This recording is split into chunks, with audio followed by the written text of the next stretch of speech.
Keď niekam cestujete, určite si balíte so sebou aj nejaké veci na prvú pomoc.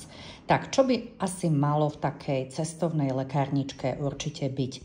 No, v lete, kdekoľvek sme, či je to na Slovensku, na horách, pri mori, môže sa stať nejaký malý úraz, takže dezinfekcia, nejaké náplaste, prípadne obväz sú určite nutné.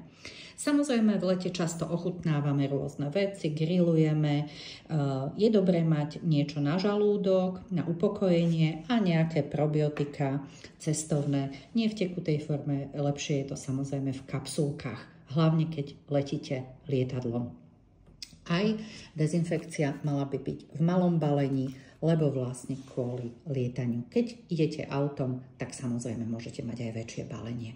Takže ešte raz, ošetrenie rán, niečo na žalúdok. No, môže vás poštípať nejaký hmyz, môžete mať alergickú reakciu, takže nejaké antihistaminika by sa zišli. Môžete samozrejme mať nejakú teplotu. Je dobré si zobrať so sebou možno aj nejaký teplomer, niečo proti teplote, proti zápalu, proti bolesti. Samozrejme, dáte si do tej lekárničky to, s čím máte najlepšiu skúsenosť. Vy, toto tu je naozaj len ilustračné. No a samozrejme, nemali by ste tam zabudnúť zobrať so sebou aj lieky, ktoré pravidelne užívate, takže vaše vlastné lieky.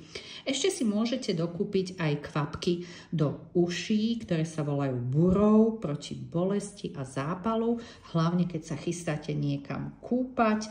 No a nezabudnite samozrejme na ochranu pred slniečkom, to znamená nejaké opaľovacie krémy, prípadne nejaký krém aj s obsahom pantenolu po opaľovaní a netráviť samozrejme na slniečku veľmi veľa.